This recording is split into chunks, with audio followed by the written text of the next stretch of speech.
Dear brothers and sisters, Assalamu alaikum wa rahmatullahi wa barakatuh. We know every person think about that. What is the purpose of my life? Why Allah Almighty created human beings? What is the purpose of our existence in the world? Everybody think about that in different periods of his life. To get the best answer of this question, you have to follow this verse of the Holy Quran.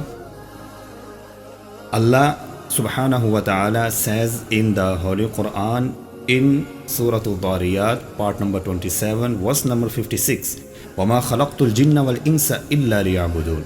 I have not created jinn and human beings for any other purpose except to know, love, worship and slave ourselves to Allah subhanahu wa ta'ala. I say that because the word ibadah, it is just worship, it is not just praying. Allah is not says, I created people just to pray. No, the word ibadah is bigger than just prayer. It includes prayer, but it also includes all the actions, all the other actions we do for the sake of Allah subhanahu wa ta'ala. It includes service to others. It includes putting Allah at the center of our lives.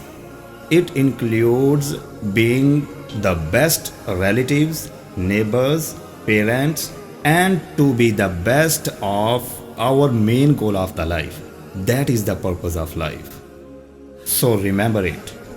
When we stray from that purpose and forget Allah subhanahu wa ta'ala, that is the definition of being lost.